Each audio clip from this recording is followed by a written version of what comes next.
Affaire Sarkozy, les juges en font-ils trop? C'est la question dont débattent Renaud Dely du Nouvel Observateur et Guillaume Roquette du Figaro Magazine. Eh bien écoutez, moi je pense que pour une fois la question du clash n'est pas très bien posée, ou plus exactement, elle n'est pas suffisamment précise. Quel juge ? Parce qu'il ne faut pas confondre les juges qui seront amenés à se prononcer sur une éventuelle responsabilité, une éventuelle culpabilité de Nicolas Sarkozy dans les faits qui lui sont reprochés, et puis les juges d'instruction. Parce que c'est sur cela que le doute existe. Nicolas Sarkozy a été mis en examen pour des faits qui sont assez graves.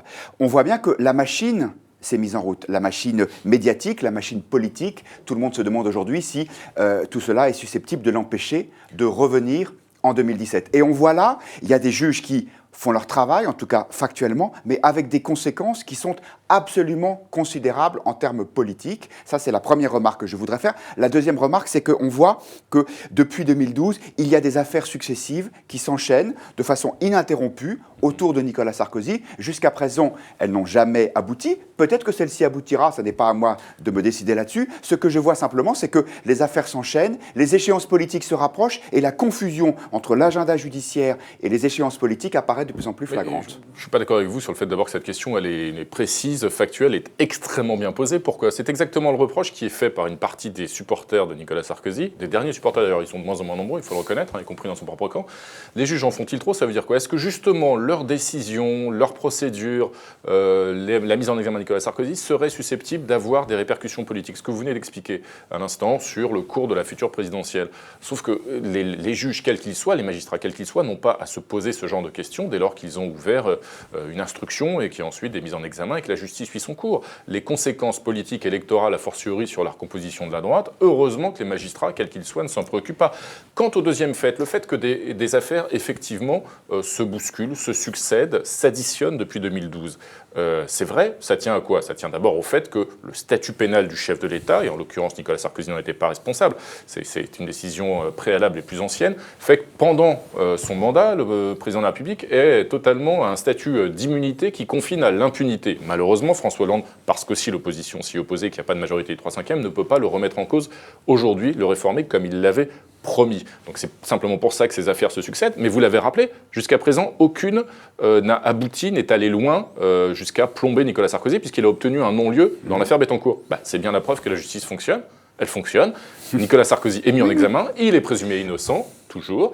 Peut-être obtiendra-t-il un nouveau non-lieu. Ce sera bien la preuve que la justice fonctionne. Peut-être sera-t-il condamné un jour pour des faits graves. Peut-être, absolument. Et peut-être ne le sera-t-il pas. Et dans ces cas-là, peut-être sera-t-il trop tard aussi pour qu'il ait à nouveau une carrière politique de premier plan. C'est cela, moi, que je trouve vraiment spectaculaire. C'est cet enchaînement des histoires. Il faudrait repousser la prochaine présidentielle. Non, il faudrait. Non, je pense que aujourd'hui, le calendrier judiciaire fait qu'une affaire chasse l'autre, fait même qu'il y a des écoutes qui ont duré pendant de longs mois autour de Nicolas Sarkozy, sur une affaire qui était l'affaire Karachi, sauf erreur de ma part, dans laquelle on a trouvé qu'il n'y avait rien contre lui, puisque je vous rappelle que le juge Van Ruijnbeek a dit il n'y a pas lieu de mettre en examen Nicolas Sarkozy, mais ça a permis au juge de trouver des éléments sur une autre affaire. On a encore attendu de longs mois, et maintenant qu'on sait que Nicolas Sarkozy n'est pas poursuivi dans l'affaire de Karachi, eh bien, celle-ci se développe. Et puis ce que je constate aussi, et encore une fois, c'est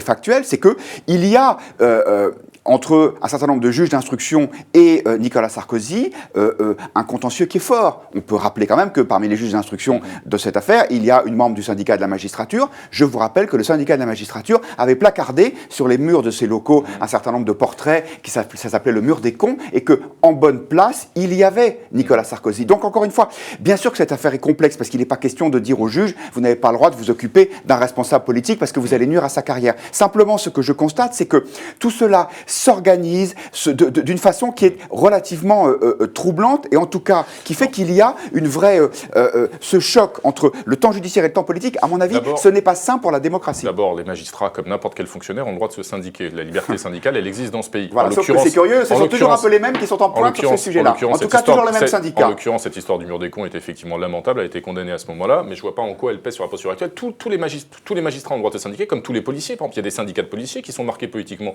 Il y a même d'anciens responsables policiers, de syndicats policiers qui sont ensuite élus Vous savez bien UMP. que Je pense à les Bruno policiers, Béchisa, par exemple. Personne le ne remet en cause. magistrat instructeur a un rôle particulier qui demanderait, à mon avis, un minimum de devoir de réserve. Personne ne remet en cause les procédures de tel ou tel syndicat policier, sous prétexte qu'il y a aussi une politisation. Les procédures, ce sont les juges qui les font, Renaud, ce ne sont pas les policiers. Ça existe, des interpellations ou autres, on le sait très bien. Donc ça existe dans tous les corps de fonctionnaires, donc ça n'a pas à être remis en cause. Encore une fois, cette affaire du mur des cons qui était lamentable n'interfère absolument pas sur les instructions en cours. Je pense que le pire en politique, que ce soit à droite ou à gauche, et on en a trop souffert ces dernières années, et pas exclusivement à droite, croyez-moi, je sais bien, je me souviens du lourd passif des années Mitterrand, c'est le sentiment d'impunité. Je pense que c'est ce qui le nuit le plus à la classe politique, aux responsables politiques, aux yeux de l'opinion.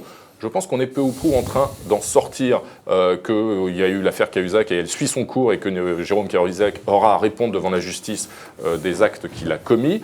Nicolas Sarkozy, il est toujours présumé innocent à l'heure où on parle, il est mis en examen, la justice suit son cours et je pense que c'est bien meilleur pour l'opinion et pour restaurer une certaine idée de la politique que de mettre tout ça sous le tapis, sous prétexte de conséquences électorales, d'échéances futures ou du statut d'un ancien président de la République qui est redevenu un citoyen ordinaire et qui a les moyens parfaitement légaux de se défendre, y compris de contester les procédures en cours. Nous allons voir. Moi, ce que je constate, c'est que cette procédure, elle est tout sauf anodine. Je constate qu'il y a eu des avocats qui ont été mis sur écoute, y compris d'ailleurs dans les dialogues entre l'avocat et le bâtonnier, puisque je vous rappelle que c'est ce qui s'est passé. Légale, hein.